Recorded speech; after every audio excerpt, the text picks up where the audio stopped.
Okay, so it might have been premature to grab this after I'd only done my first casting and hadn't even tried my second one, which turned out quite a lot better. But I saw this kiln for about $250 locally, which is, I mean, more than I wanted to spend, but it's also a pretty good price for it. Unfortunately, they didn't really move on the price. Locally, I'm only seeing kilns for like $700, $900 and up, and there's not many. This isn't really like a high population area where a deal like this would come up often, even if it is, in pretty rough shape. So I figured I'd grab it. Worst case, I can resell it after I'm done with it. So it's it's an econo-kiln K18, and I think based on the serial number, it was made in 1945. No, 1975. So it's about 45 years old. So it says 220, 110, 20 amps. Yeah, and then I'm basically gonna strip out the old controller and convert it all to PID control. So I've actually already swapped out the power cable. The one that was in there, it was in decent shape, but burnt a bit on the inside. I went ahead and got some nice... Hang on, autofocus is not set properly. So I went and got some nice 10 gauge cable, which should be plenty to handle the amperage, and I got about 8 meters of it, and a big stove plug to put on the end. It actually already had this end on it, but basically, I don't know exactly where I'm going to be able to place this, and the closest outlet to this is actually the one that my stove is plugged into. So basically, when I want to use the kiln, and the weather is nice, I'm going to run this cable through the window and have the kiln plugged into that. I'll probably take a couple feet off the cable in the end, because I want to use the same size cable to link the top and the bottom, even though it's massively overkill. I think it would be fun, because it just uses a standard 120 volt outlet right now. So yeah, interestingly, it plugs into the 220 volt or whatever, 240 volt, stove appliance. But the way it's set up is that the heating elements actually only use 110 volt. So the way it's set up internally with the wiring is that this top section uses one of the 120 volt lines and the bottom section uses the other. So if I actually have it set on the lower medium side, like lower medium settings, I could actually run it off of a 15 amp 120 volt outlet. Obviously, it would take quite a while to run at that level, but it would actually be underneath the rated current. I think it would, on medium, draw 10 amps, but on high it draws, I think, 14 or 16 amps, just because of how the cable is laid out. I can't quite remember the series parallel arrangement for the different heat settings. But yeah, so it's in decent shape. There's one block there that's kind of damaged. It doesn't have the little spyglass stopper things, but the heating elements all measured the right values. The lid is in pretty good shape. There's a bit of damage there. And the top of it is pretty dirty because it was like sitting in like a farm shed for 5 years. I guess the guy's wife got a new one, so they didn't have much use for this anymore. So yeah, my plan is to basically refurbish this thing. Best case, I have a really nice burnout oven. Worst case, I resell it. So also what I can do is, when I'm doing burnouts, I could actually only use half the kiln. So I'm going to have it set up with a PID controller, an S-type thermocouple, and then I'm going to, I'm going to have it so that when it's plugged into a stove outlet, you can power each of these, and it's going to have a 3-phase solid-state relay in it. So the solid-state relay is going to cut both lives and neutral to it. I'm going to make sure it's actually properly grounded now. The bottom is not properly grounded for some reason. And then, so I'm going to have eventually a modular cable for this so that it's not fully wired in. So you can either hook it into a stove outlet and run both sections at full blast, or you could swap it out for a standard plug, and again heavy gauge, and run the top section and keep your PID control. I'll still have the same setup where the bottom plugs into the top, but I'm probably going to replace both those boxes. So, yeah, it's going to be, I think, like a month until the PID controller and everything arrives, which sucks because, you know, I'm stuck waiting. I decided to get like a slightly fancy looking one off AliExpress instead of the standard style that's available on Amazon pretty quickly. What else was there? I think that's basically it. I don't know. Feeling a bit out of it today, but yeah, I'm gonna try polishing out the outside first. Like I'm gonna be replacing the chains and everything. Maybe try to get a better hinge set up. Oh yeah, I'm gonna get some toggle latches. So I'm gonna have maybe 4 toggle latches on each section. That way you can lock it together and make it more solid. Just because I don't like, I don't know. It just seems weird to have it totally loose. But yeah, so I've got an orbital polisher and some autosol metal polish, which I don't know where it is, and I'm just going to try polishing up the outside. And as far as I know, it's just stainless steel, so that will hopefully make it look nice and shiny again. Alright, so figured I'd show how I'm polishing this up because I'm getting pretty nice results. I mean, it's nothing too fancy, but it looks way better than it did before. I need to get some clean microfiber cloths and really give it a good wipe down. So yeah, I'm basically just doing 3 or 4 passes with the orbital polisher, and I'm using autosol metal polish.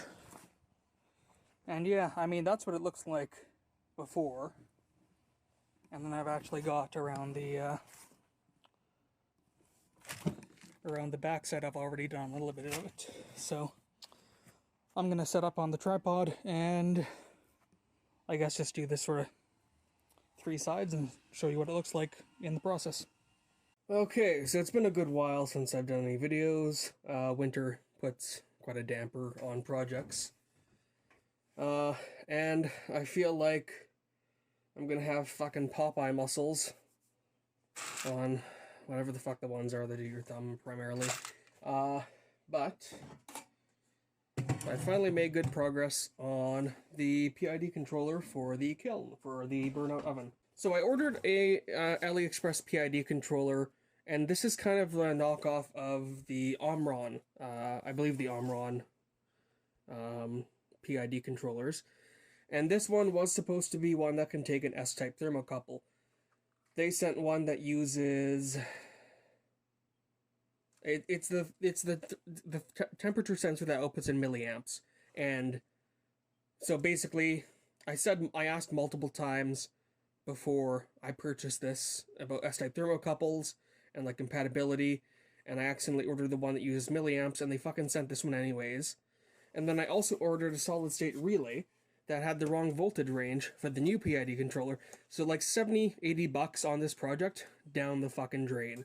This thing, I mean, I should have just gone for the good PID controller off the bat. This was cost me 70 fucking bucks.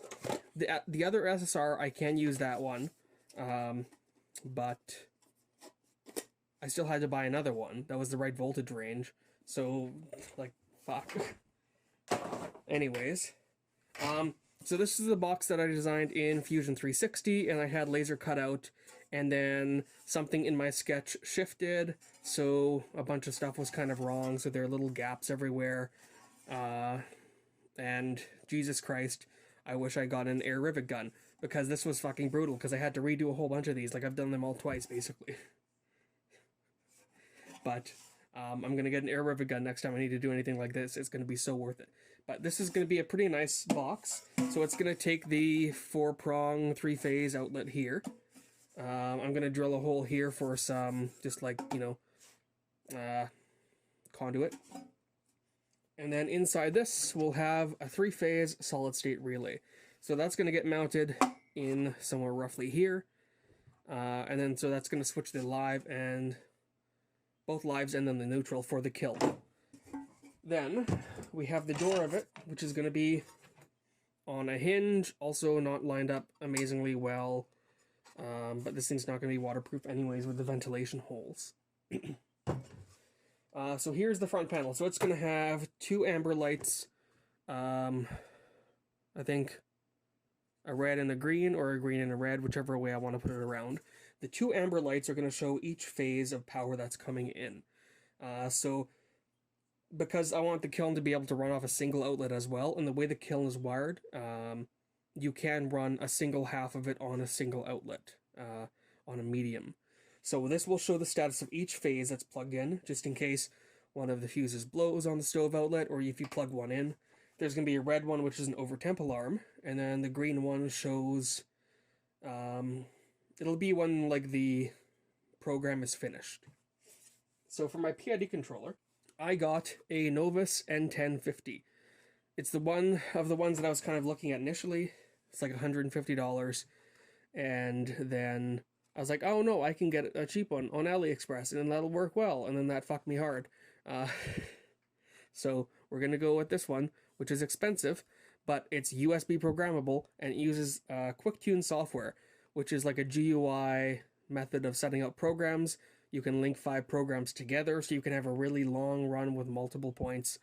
Really awesome PID controller, really cool, highly recommend it, even though I have not tried it. So that's going to pop in. Right. Tolerances. Right there. And then beside it, I have a little power meter. This is going to measure the total power used by the kiln. Now I can keep track of it because it's going to use a lot of power, and I'm going to need to know how much extra I have to pay for utilities. That pops into this panel on the front door, right beside the PID controller. So that's going to read, the power usage for the whole kiln. It's going to tap off of a single 120 volt line. And then because I have two 120 volt lines that are out of phase, it's got a toroidal current transformer in it. And so if you put both wires through the same way, the phases are opposite 180 degrees, so then they cancel each other out. But if you put one wire in through the toroid transformer this way and one through this way, then since the phases are 180 degrees out of sync, they combine to give the total power output, which means that this will read the accurate power for both phases, but it will only display 120 volts, not 240. Not exactly how I would like it, but it's a nice cheap way to get high amperage current output. Okay, so utility room was a bit noisy, but you can see the spray box, which is just cardboard. I put LED strip in it, but it's like a really cold white. It's really fucking awful. It's horrible for color accuracy, so I can't use that. But I've got some furnace filter taped in the box, and then an activated carbon filter down there, which is being piped into it. The airflow isn't amazing, but it should hopefully do enough. And then I'm going to be using some Krylon Fusion Hammer Tone Bronze, which I think should look nice for a kiln sort of use. So I warmed this up in some warm water briefly, and we should be good to go.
So it's definitely got some quirks, just in terms of fit and finish, because it's my first time like building an enclosure and forgetting some things, and I think also my sketch, like some of the dimensions getting screwed up.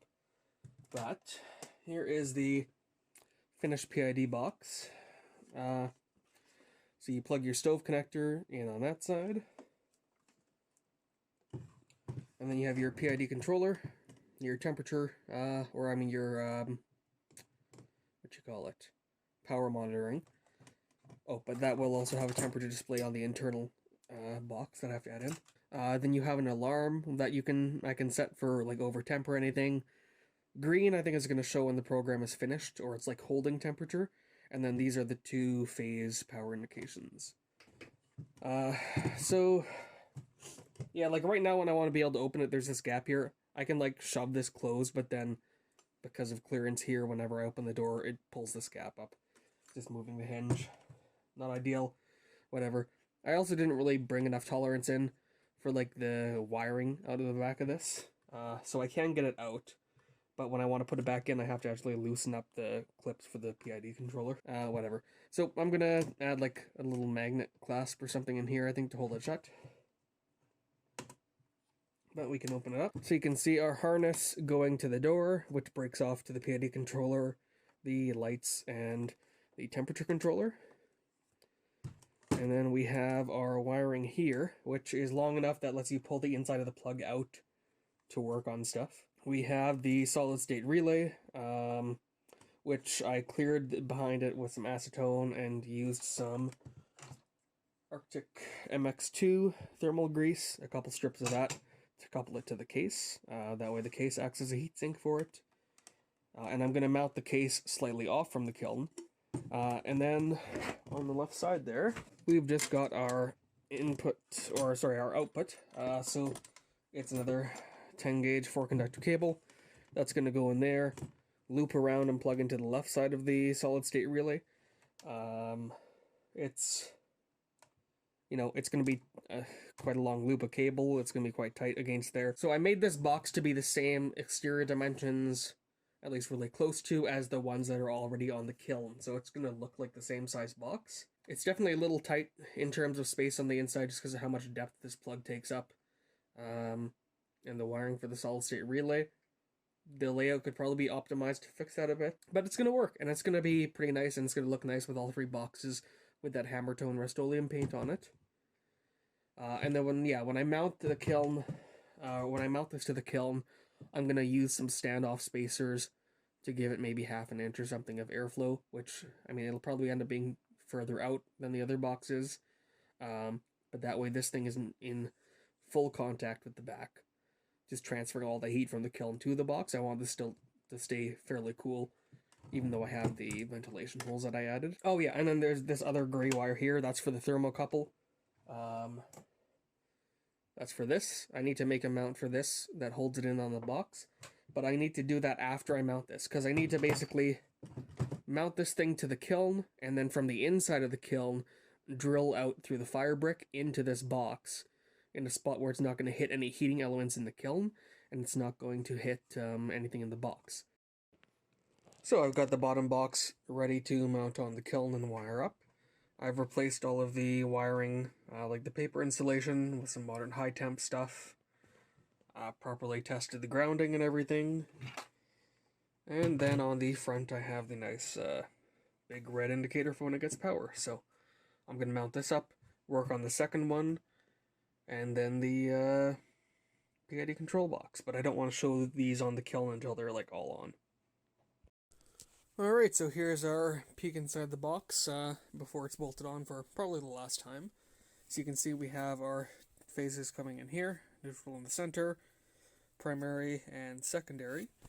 The original kiln sitter is bypassed, and so the first phase runs the top section of the kiln. The bottom phase goes down to this outlet, and that's just so that if I want to run the kiln, like the top half of it, only on a 15 amp breaker, then I can have that, and then the second one only runs on a stove outlet or a dryer outlet. And then we have our PID control box there. I'm not putting the controller in just yet because it's still winter,